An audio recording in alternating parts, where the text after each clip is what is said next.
Dan sudah pastilah kita pun boleh expect bahawa jawapannya tidak seperti yang dikhabarkan oleh Waraqah bin Nu'man. Jadi sebenarnya dalam kehidupan kita ni ada kesilapan langkah kita ni sebenarnya kita cuba mengawal yang salah. Dan kita meminta advice daripada orang yang tidak selayaknya dalam sesuatu isu tersebut. Jadi Waraqah bin Nawfal ni adalah seorang Arab, satu keluarga daripada keluarga Khadijah, juga daripada bangsa Quraisy. Tetapi agamanya pada waktu itu adalah Ahlul Kitab, iaitu berdiri di atas kitab Injil. Dan beliau dipanggil sebagai Nasrani lah, ya, pada waktu itu. Beriman. Ini macam kes Ashabul Kahfi, kes famous ni sekarang, ya. Jadi Ashabul Kahfi ni macam Waraqah bin Nawfal sama je, hanya bangsa sahaja berbeza. Mereka adalah pemuda-pemuda yang beriman dengan ajaran Injil. Bila mereka hidup? Ini satu soalan juga, ya. Mereka ni hidup bila sebenarnya? Ramai pendapat mengatakan mereka ni hidup di zaman Raja Decianus, maknanya 251 Masihi, 251 tahun selepas kelahiran Nabi Allah Isa alaihissalam. Tapi sebab Quran bagi tahu mereka tidur 300 tahun, jadi tak tally lah, sebab 251, 351, 451, 551. 551 baru bangkit. Rasulullah lahir 570, 20 tahun sebelum Rasulullah bangkit. Ini tak tally lah cerita ni. Tapi sebenarnya dia berlaku sekitar akhir kurun pertama, yakni dia berlaku sekitar tahun 97 hingga 117 Masihi, zaman seorang raja Rom bernama Trajan. Tak tahu lah dia kaitan dengan projek ke tidak, tapi nama dia tu Trajan lah. Okay. Waktu tu dah ada ajaran Injil. Ni saya cerita dia punya silsilah dia, agak kita tahu lah. Dalam Quran, dalam surah Al-Baqarah ayat 62, Allah Ta'ala ada sebut tentang innal ladzina amanu wal ladzina hadu wan nasara was sabiina man amana billahi wal yawmil akhir. Allah Ta'ala disebut tentang golongan Yahudi, tentang golongan Nasrani, man amana billah wal yawmil akhir, yang mereka itu beriman dengan Allah Ta'ala dan hari akhirat. Menunjukkan apa? Sebelum zaman kerasulan baginda, Yahudi dan Nasrani ini ada yang beriman kehidupannya. Okay. Kalau maknanya Yahudi dan Nasrani itu beriman, itu membawa kepada maksud mereka itu Muslim. Cuma namanya sahaja adalah Yahudi. Bukan bangsa. Yahudi waktu itu ramainya adalah Bani Israel. Nasrani pun asalnya Bani Israel juga, asalnya. Baik. Jadi Yahudi ini macam mana dia beriman ataupun tidak, depend on apa iktifat dia. Kalau Yahudi ini adalah pengamal-pengamal kitab Taurat, itu makna Yahudi sampai hari ini. Tapi Yahudi hari ini memang ke laut dah. Zaman tu ada tak Yahudi yang ke laut? Ada je. Ramai pun sebenarnya setelah ditinggalkan oleh para nabi mereka tu, ramai pun yang tergelincir daripada landasan asal. Tapi still ada yang mempertahankan iktifat dan ajaran yang benar. Yahudi itu berimanlah mereka. Bila Nabi Allah Isa diutuskan, Nabi Allah Isa membawa kitab Injil. Siapa yang anti kepada Nabi Isa ni sebenarnya? Waktu Nabi Isa bawa kitab Injil, Yahudi. Nabi Isa ni tu tak lama, dulu 3 tahun. Yahudi tu balik dari kalangan Bani Israel lah. Okay. Iaitu bangsa Nabi Isa sendiri. Jadi dia orang ni dendam pada Nabi Isa ni, tak setuju. Dia buat satu propaganda sehingga kerajaan yang mendominasi wilayah Syam atau Palestin pada waktu itu, iaitu Rom, menjatuhkan hukuman salib dan bunuh ke atas Nabi Allah Isa alaihissalam. Maksud Rom itu kerajaan, Rom itu bangsa Rom dan kerajaannya agama belum. Semasa hidup Nabi Isa tidak mendakwah Alkitab kepada kerajaan Rom. Pagan. Waktu itu Rom, bangsa Rom dan kerajaannya pagan, sembah dewa, sembah berhala. Berhala itu dewa yang diberhalakan. Zeus, Nike, dia apa? Starbucks mungkin juga. Udah habis lah kira-kira semua kan, jadi sembah. Jadi dia orang buat apa? Dia orang attack Nabi Isa dan nak jatuhkan hukuman bunuh. So Nabi Isa dah tahulah apa yang bakal terjadi kepada diri baginda. Maka Nabi Isa mengumpulkan hal-hal itu. Mana? Ya, itu orang-orang kanan Nabi Allah Isa yang menyampaikan ajaran Injil. Nabi Isa beritahu, esok aku akan ditangkap dan aku akan dibunuh. Tetapi Allah lebih berkehendak untuk menyelamatkan aku. Mana Nabi Isa tahu baginda ada tugas di akhir zaman, zaman kita ni. Jadi Nabi Isa beritahu, siapa yang ingin bersama aku di syurga, maka dia hendaklah menerima wajahnya disamakan denganku dan dia akan disalib, dia akan dibunuh pada esok hari. Maka dengan demikian itu hadirin sekalian, akhirnya ya itulah yang lalu dah rinci buat potret adalah supper tu, makan malam yang tengah tu Nabi Isa tu ada 12 orang lagi, dan salah seorang ni akhirnya ditangkap daripada hari itu, disalib dan dibunuh. Pada malam tersebut Allah telah mengangkat Nabi Allah Isa alaihi salam. Tak cukup dengan itu, kaum Yahudi ini masih dendam, dihasut Yahudi supaya sakit bagi Hawariyun ini pun turut dibunuh. Ini cerita dia. Maka menyebabkan Hawariyun ini lagi menyelamatkan diri sambil-sambil kalau boleh mengembangkan ajaran Injil. Tapi sebab mereka lari, macam mana nak kembangkan sangat? Jadi dah tak berapa, ialah Rom ni satu empire besar, dia boleh keluarkan saja reward berapa kau dapat jumpa sekian-sekian tu. Lagi akhirnya salah seorang daripada Hawariyun ini namanya Barnabas. Ni ada Injil Barnabas tu. Barnabas lari ke Cyprus. Bila dia lari ke Cyprus, kerajaan Rom di Cyprus tu jumpa dia dan nak tangkap, nak bunuh lah. Ikut ada arahan pusat kerajaan Rom besar. Entah macam mana, pada Allah, takdir Allah, Barnabas ni berjaya mendakwah kerajaan Rom di sini, menyebabkan akhirnya ajaran Injil mula meresap masuk ke dalam bangsa Rom. Ini sejarah. Kenapa hari ini kalau kita tengok Eropah, Rom sinonim dengan Kristian. Waktu tu belum ada cerita Kristian lagi. Maknanya saat itulah atau detik itulah bermulanya sebab di mana orang Rom menerima ajaran Injil. Tapi bukan semua. Dan pada waktu itu raja-raja Rom masih mengekalkan agama paganisme mereka. Boleh jelas ya? Baik. Dengan ajaran Injil yang masuk kepada bangsa Rom ini, itulah yang akhirnya merentas dekat sampailah kepada 7 orang pemuda ni. Ini cerita dia. Jadi 7 orang pemuda ni beriman kepada Allah dengan syariat kitab Injil. Tetapi malangnya mereka duduk dalam sebuah pemerintahan yang rajanya masih kekal Allah. Jelas sama ada mengikut mainstream sejarah Raja Diocletianus, tapi mengikut kajian yang lain lah, make sense juga, lebih make sense bagi saya, iaitu zaman Raja Trajan ni. Dia maknanya dia memang baru lah, macam kita baca dalam Suratul Kahfi, dan dia nak hukum pun Ashabul Kahfi 7 pemuda ni, dan itulah yang menyebabkan akhirnya mereka melarikan diri ke gua tersebut. Itu cerita dia. Okey. Dan gua ni khilaf lah. Ada yang kata di Turki, ada kata di Jordan. Yang di Turki saya tak pernah pergi lah. Yang di Jordan saya pernah pergi.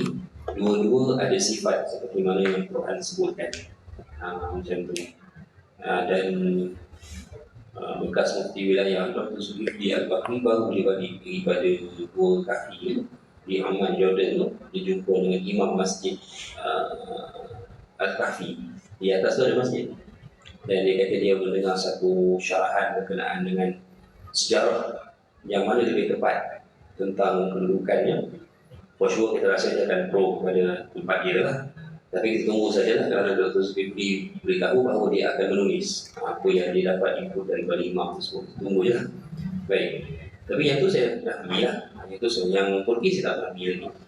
Baik, dua-dua ada kemungkinan. Sebab kalau kita tengok sama ada Turki ataupun Amman, Jordan itu sendiri memang pernah menjadi pusat pentadbiran Rom. Itu tak dinafikan. Okey. Baik. Jadi katakanlah Kita ambil lah, mereka tidur lebih kurang dalam 100 Masihi ataupun 110 Masihi. Dan 300 tahun selepas itu, yaitu mereka akan bangkit sekitar tahun 400 Masihi. Okey, 400 Masihi itu segala-galanya dah berubah dalam tempoh 300 tahun. Aku cerita dia. Cerita dia begini. Kan ajaran Injil telah masuk ke dalam bangsa Rom. Okey. Tapi keluarga diraja tak terima. Ajaran itu terus berkembang dalam bangsa Rom. Itulah yang akhirnya diaduti oleh ibu kepada Raja Konstantin. Konstantin the Great. Okey. Ayahnya raja juga, tapi pagan. Ibu dia yang dikatakan bernama Helena itu adalah pengamal Injil. Jadi dia membesar dengan memilih ajaran ibu dia. Maknanya ibu dia train dia untuk terima ajaran Injil. Dan akhirnya dia menjadi seorang penganut ataupun pengamal Injil ketika dia dewasa. Ketika dia menaiki takhta, dia nak jadikan ajaran Injil sebagai agama rasmi Empire Rome. Waktu ni Ashabul Kahfi tengah hidup sebab benda ni berlaku 312 Masihi. Tengah nyenyak tidur lagi ni. Okey.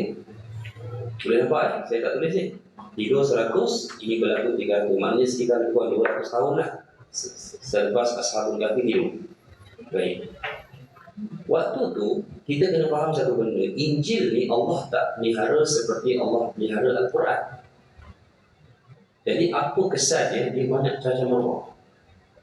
Dia banyak begini, banyak orang kata banyak khilaf. Banyak benda dibitkan.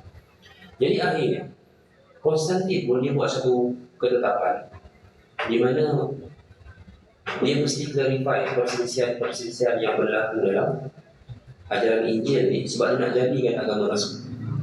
Maka dengan suatu persidangan yang dia buat, itulah akhirnya masuk seorang Yahudi bernama Paulus. Itu nama Paul punca dia lah, Paulus. Dia lah yang telah pun mencanangkan satu ideologi Jesus adalah anak Tuhan, Isa adalah anak Tuhan, dan diterima oleh kumpulan rahib-rahib Nasrani di sana. Okey, yang akhirnya hanya seorang sahaja yang dikatakan menolak, iaitu seorang padani bernama Arius.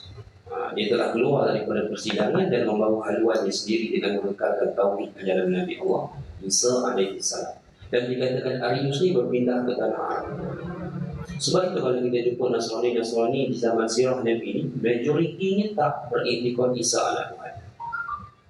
Mana ajarannya suci. Macam tu. Okey, jadi Konstantin the Great ni jadi agama apa? Kristian. Tu dia. Okey, jadi bila raja itu sudah menetapkan agama rasminya adalah Injil, maka ajaran Injil semakin tersebar luas ke dalam masyarakat Rom, menyebabkan bukan raja yang besar, maksudnya gubernur ataupun pemerintah di tempat Ashabul Kahfi itu ketika ia bangkit 300 tahun kemudian adalah seorang pengamal Injil juga. Injil yang betul. Injil yang betul. Beriman sebab disifatkan dalam yang Paul ni gimana? Paul dah ambil. Paul ni Yahudi yang, tapi orang Rom waktu tu mainstreamnya adalah Kristian lah, jalan yang dibawa oleh Paul.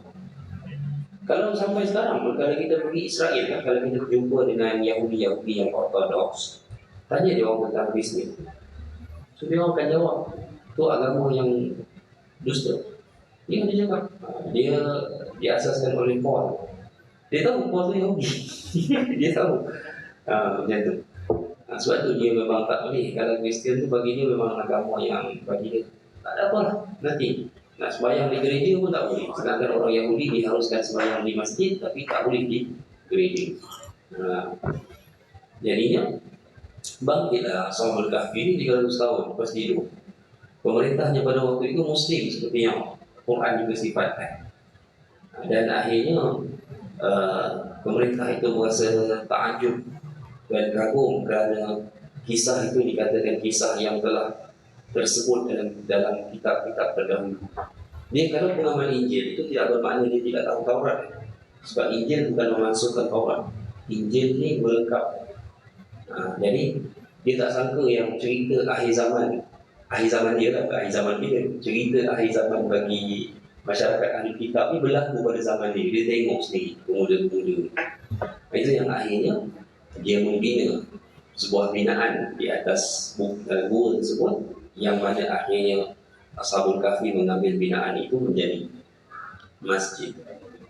Berapa tahun lagi Ashabul Kahfi hidup selepas 9 tahun. Dengan menetap di binaan masjid tersebut, hanya mengakhiri hidup mereka selama 9 tahun dengan ibadah. Ni cerita dia. Dan lepas tu meninggal lah. Lepas 9 tahun tu meninggal habis. Jadi mereka ni statusnya beriman. Agama apa? Banyak panggilan kita boleh sebut. Kita boleh kata ahli Injil, kita boleh kata ahli kitab, kita juga boleh kata Nasrani. Sebab Nasrani adalah term yang digunakan merujuk kepada penganut Injil. Boleh jadi beriman, boleh jadi kufur. Macam itu.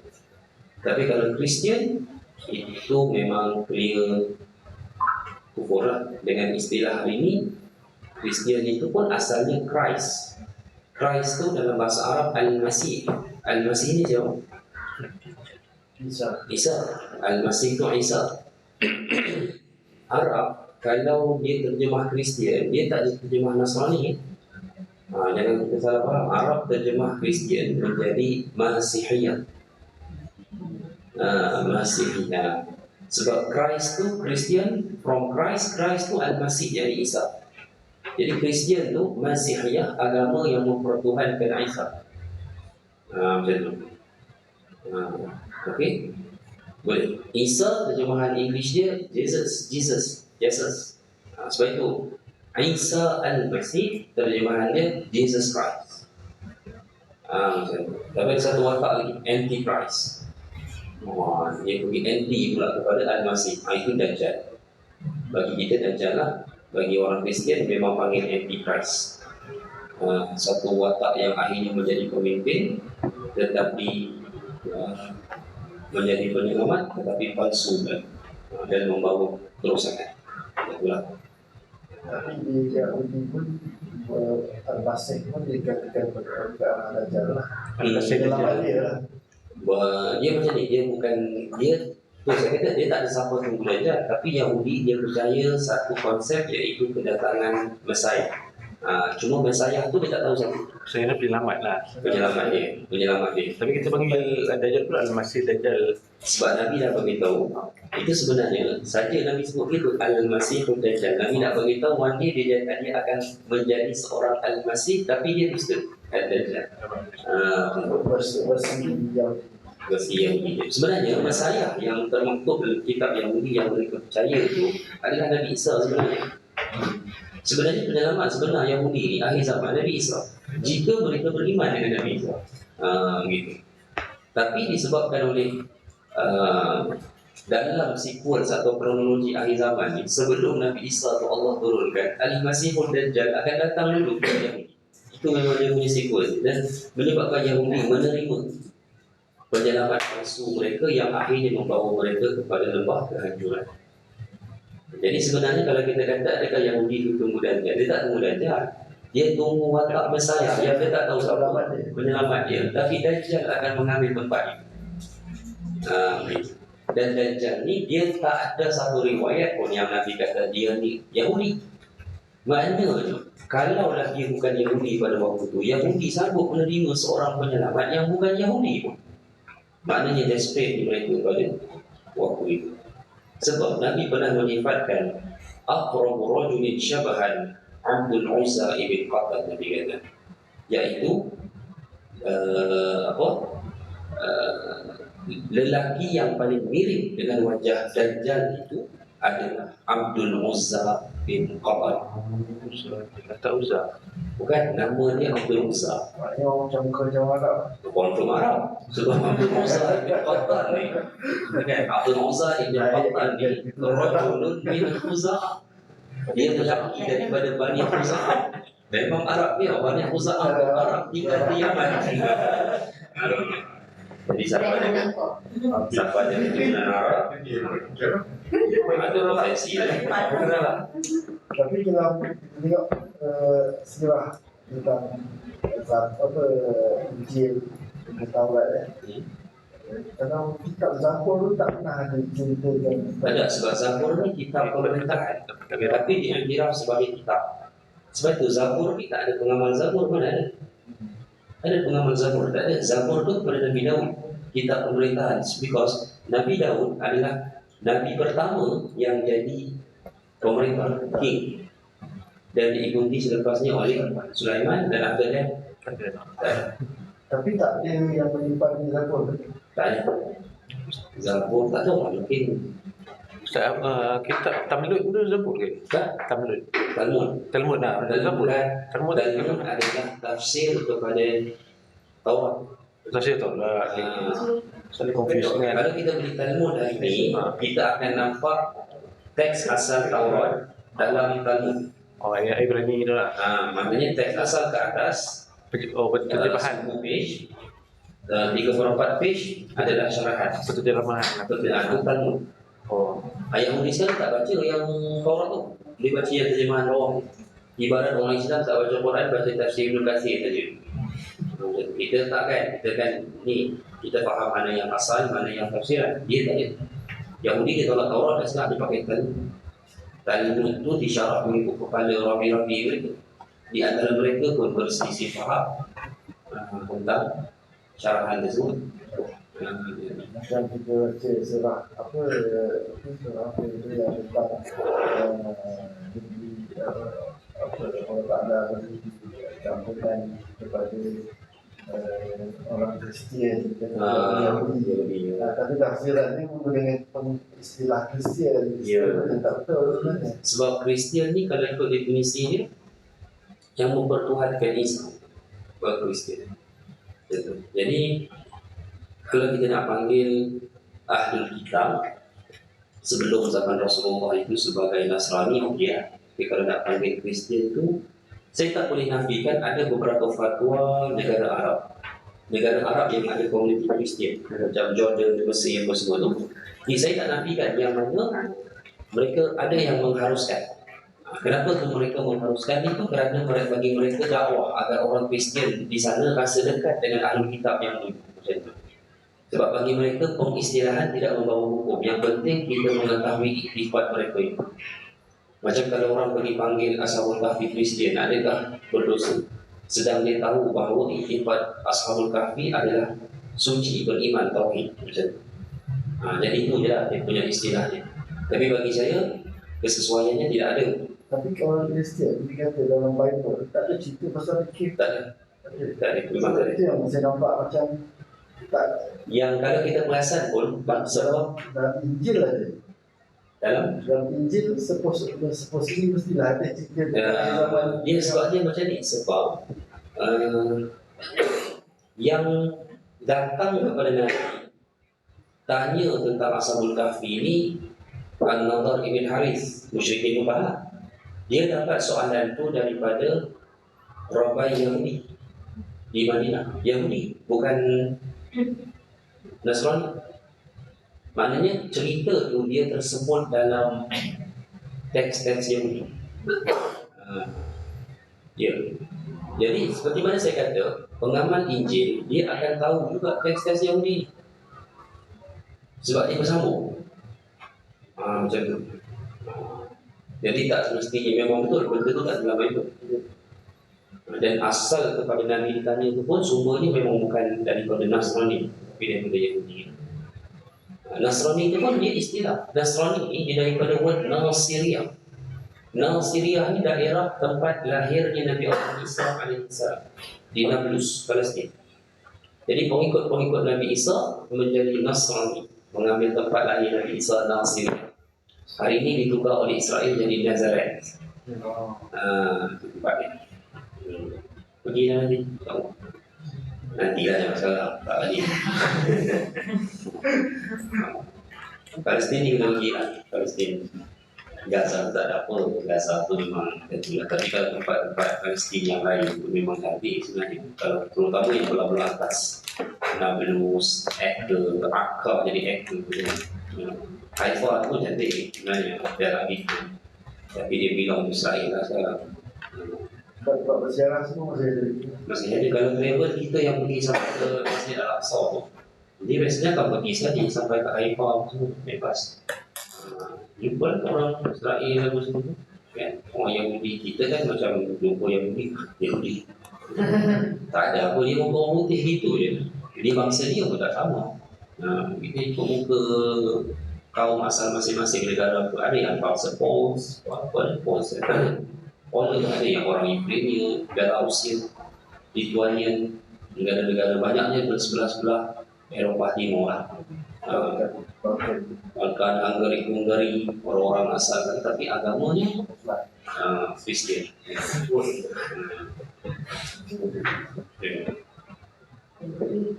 Okey, ada soalan? Baik, terus sedikit definisi. Tapi apapun, siapapun Yahudi beriman atau tidak, siapapun Nasrani beriman atau tidak, setelah kebangkitan Rasulullah, syarat keislaman mereka adalah menerima Nabi Sallallahu Alaihi Wasallam. Kalau mereka tak terima, tak ada lah. Maknanya keislaman mereka itu tertolak walaupun mereka beriktikad tauhid kepada Allah sebelum itu. Okey, saya bagi contoh. Warqah bin Naufal ni dia wafat sebelum Allah perintah Nabi menyampaikan wahyu. Jadi dia beriman tak?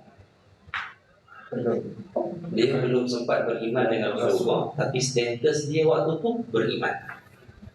Macam tu. Adi bin Hatim Nasrani, Arab tetapi penganut Injil. Dia Islam. Masa dia debate dengan Nabi itu dia Nasrani, tapi selepas ni dia Islam. Macam Raja Najasyi. Najasyi tu Raja Habsyah hijrah yang pertama. Dia ni memang ahli kitab dan ahli sejarah berbeza pandangan. Dia ni Kristian atau Nasrani ke? Tapi bila kita tengok debate dia dengan, dia bukan debate lah, apabila dia mendengar penghujahan Ja'far bin Abi Talib menceritakan tentang Al-Masih, yakni Isa, dan dia buat satu conclusion, apa yang kamu ceritakan sesuai dengan apa yang aku fahami melalui kitab. Maknanya dia pengamal Injil yang sebenar dan dia beriman dengan Nabi Sallallahu Alaihi Wasallam. Cuma dia tak declare, menyebabkan ketika dia mati dia tak diuruskan sebagai seorang Muslim. That's why dia satu individu yang Nabi salatkan jenazah hanya secara baik. Tak ada orang lain selepas itu. Dia uruskan ikut Kristian, ikut sebelah Nasrani sana, sebab dia tak declare.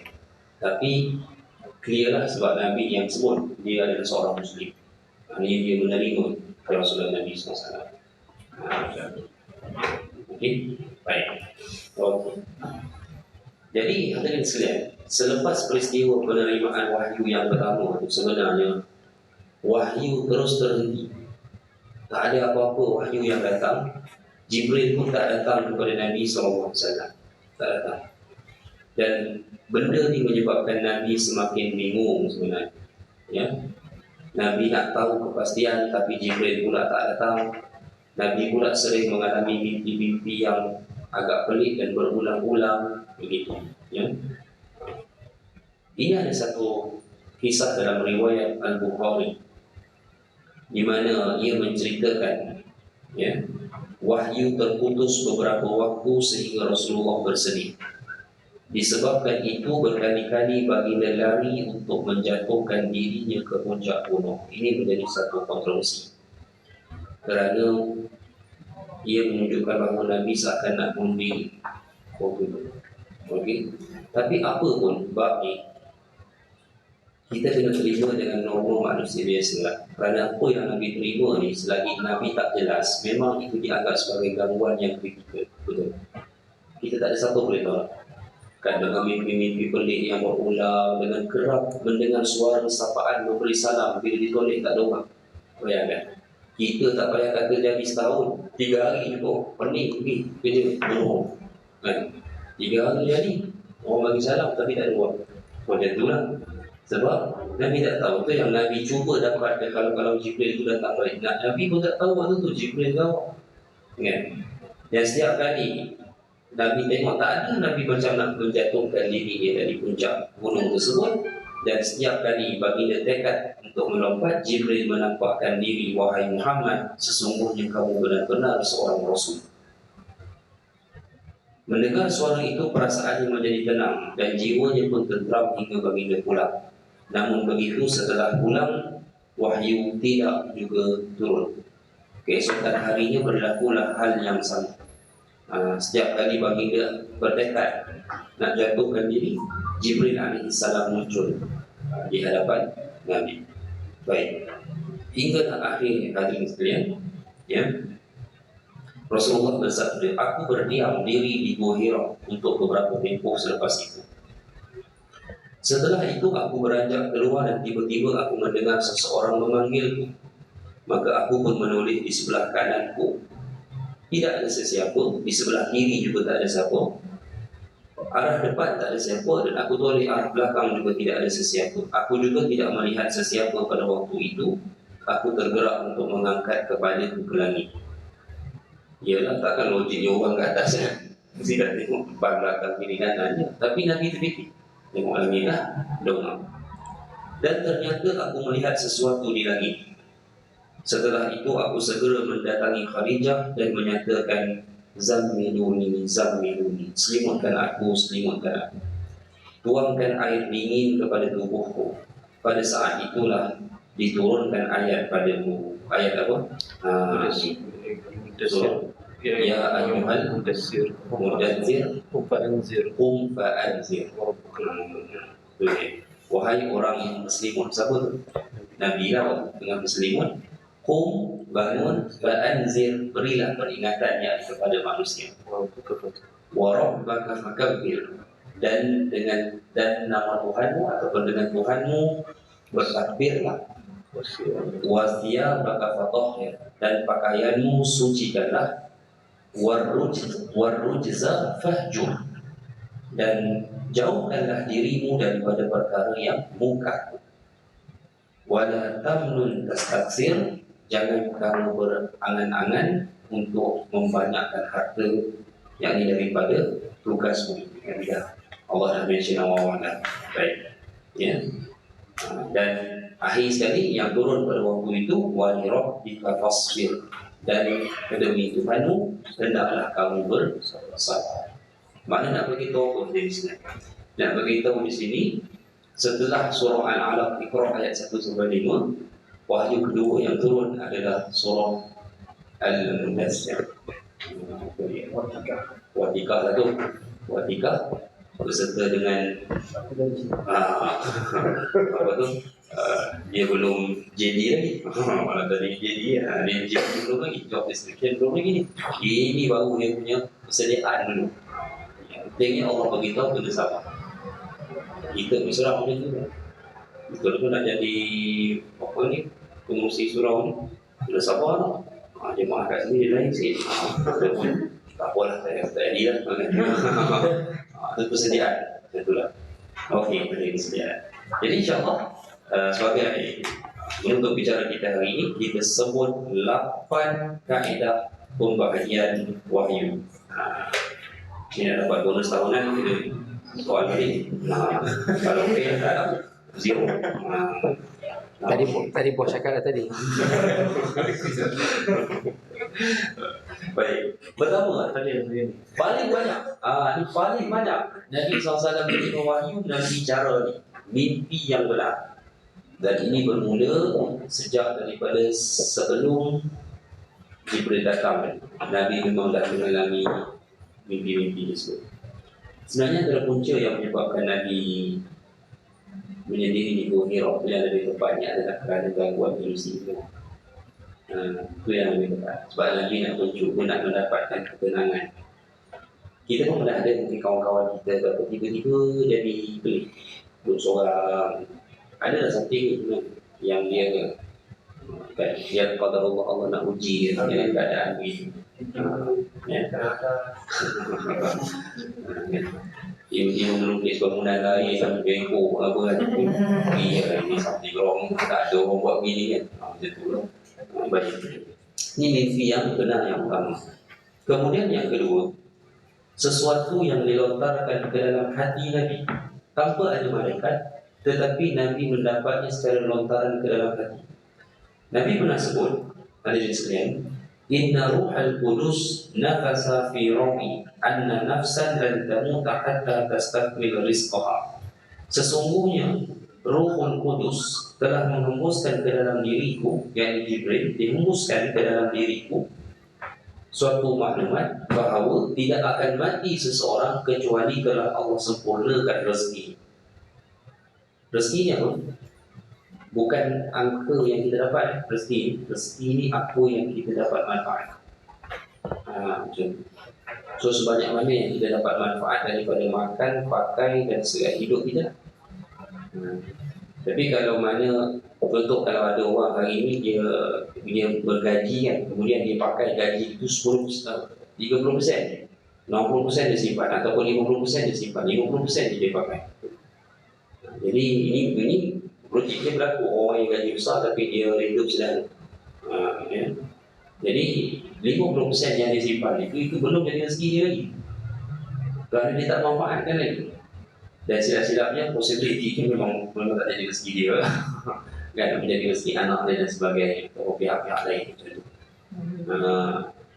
Dan ada sebahagian ahli ilmu menyatakan rezeki ini adalah apa yang kita makan, apa yang kita pakai lalu lusuh, dan apa yang kita infakkan. Itu je 3 benda yang betul-betul menjadi rezeki seseorang.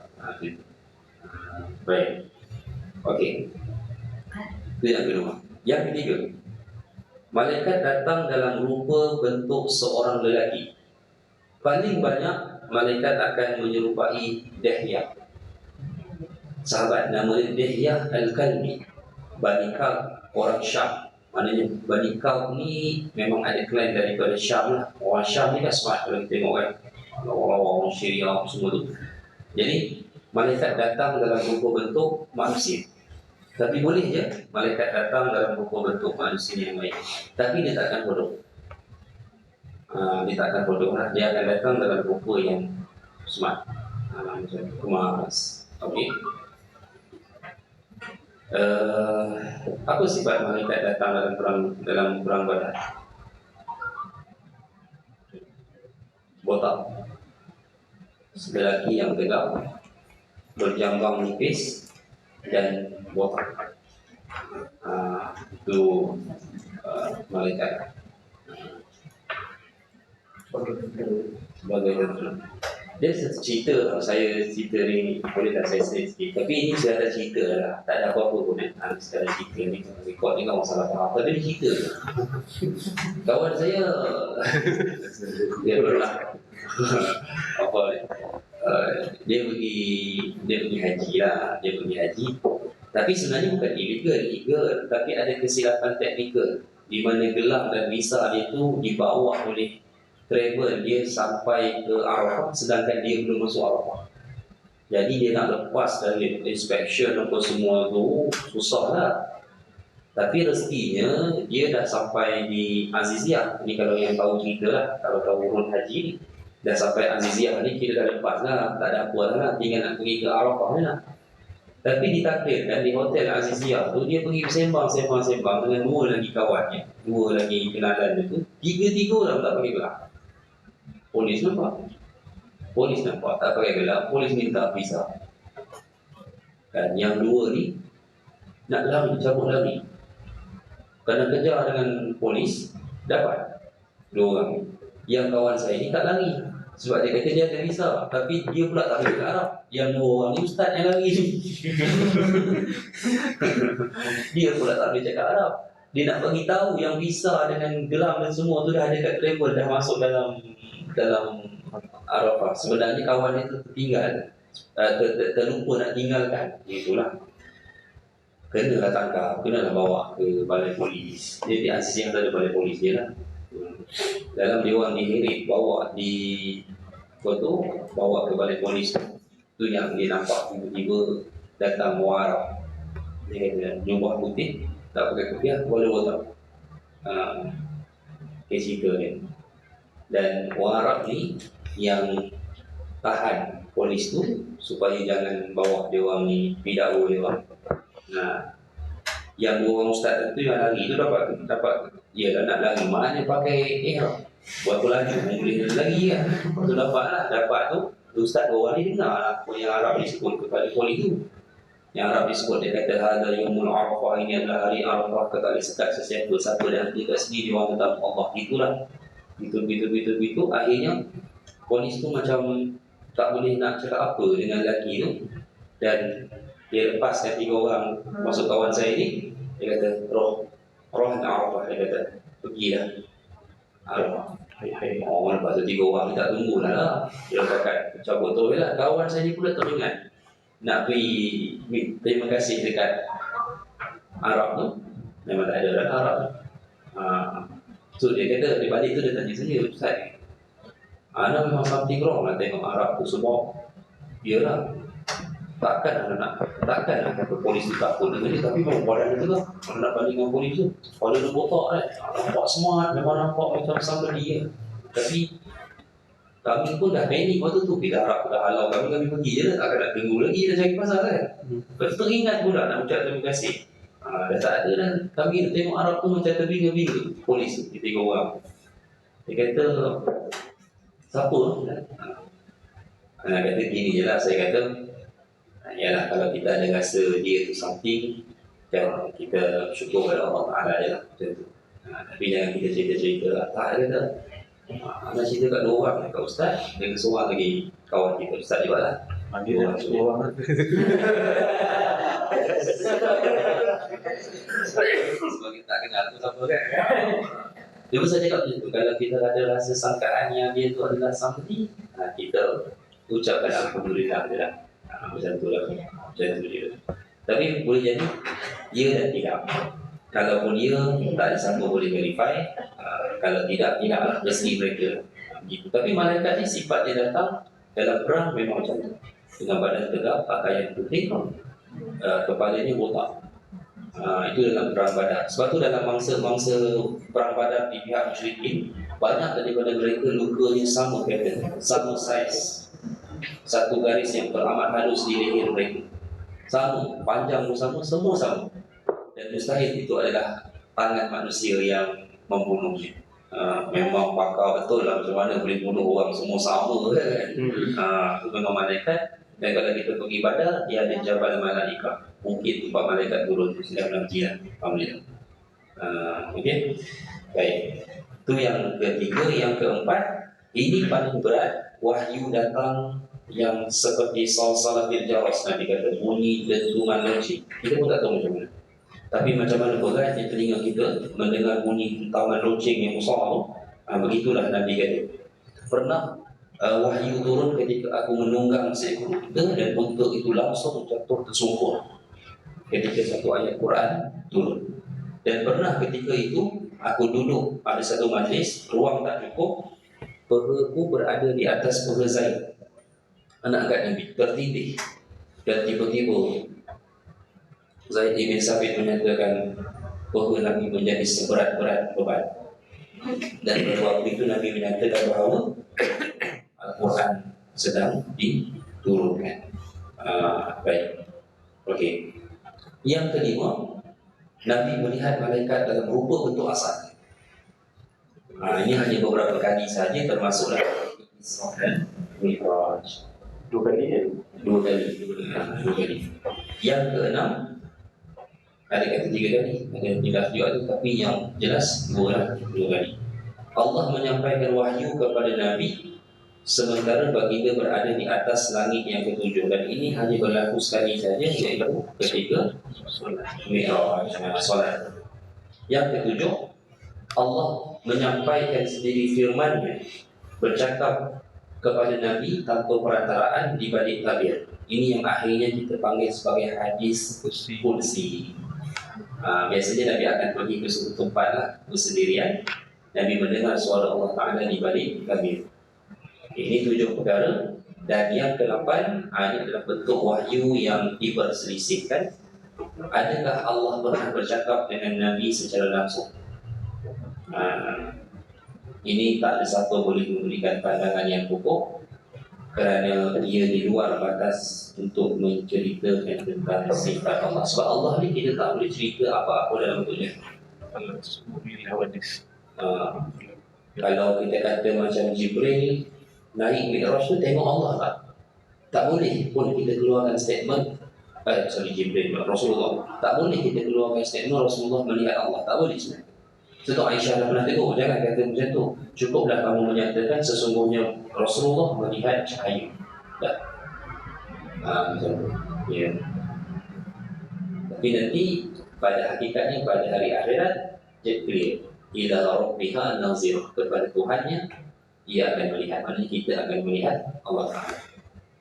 Itu tadi cerita hari akhirat. Adapun dunia ni tak ada lah. Dunia ni kita hanya boleh sekadar macam tu saja. Tak boleh kita sebut sesuatu yang direct kepada Allah. Ya, wallahu a'lam. Alhamdulillah. Tamatlah insya-Allah bicara kita hari ini. Insya-Allah kuliah akan datang kita akan mulakan perbincangan bagaimana Nabi memulakan dakwah di kota Mekah. Wallahu a'lam. Baik. Jadi insyaAllah sekali itu dulu. Mudah-mudahan semoga Allah merahmati kita. Video. Assalamualaikum warahmatullahi wabarakatuh.